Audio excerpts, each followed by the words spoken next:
3 పూట్ల రైస్ తింటే ఏం ఉపయోగం ఉండదు. వెయిట్ పెరగడం తప్ప అని అంటారు. మనకేమో ఆ రైస్ తినకపోతే అసలు కడుపు నిండినట్టే ఉండదు. నేను మార్నింగ్ రైసే తిన్నాను. ఇంక మధ్యాహ్నం వచ్చేసి ఫ్రూట్ తిన్నా. సరే నైట్ తిందాంలే మధ్యాహ్నం ఏం తింటామని అలానే ఫోన్ చూస్తూ కూర్చున్నా. ఈవినింగ్ 3:30, 4 అలా అవుతుంది. ఇంక ఆకలి ఫుల్ ఏస్తుంది అసలు. ఇంకా ఏం తినాలి, ఏం తినాలి అని ఆలోచిస్తున్నా. ఇంట్లో రైస్ తిందామని వెళ్తే రైస్ లేదు ఇంట్లో అయిపోయింది. సరే ఉప్మా రవ్వ ఉందని ఉప్మా రవ్వ చేయడం స్టార్ట్ చేశా. నాకు తెలిసి ఒక కప్పు రవ్వకి 2 లేదా 3 కప్పులు వేస్తారు నీళ్ళు. నేనైతే దానికి డబల్ 6 కప్పులు వేసా. నాకు తెలిసి ఇలా ఉప్మా ఎవరు చేయరేమో. అది ఉప్మాలాగా లేదు, జావలాగా నీళ్ళ నీళ్ళగా ఉంది. నాకు తెలిసి ఎవరు తినరు అలాగా.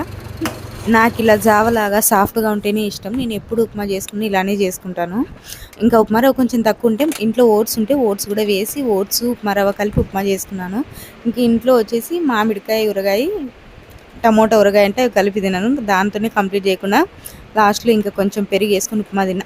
ఉప్మా పెరుగు కాంబినేషన్ చాలా బాగుంటుంది. మీరు ఎప్పుడు ట్రై చేయకపోతే ఒకసారి ట్రై చేయండి. చేద్దామని అనుకోలేదు, అనుకోకుండా తీశాను. చూసారుగా వీడియోలో నా ఫేస్ ఎంత చిరాగ్గా ఉందో.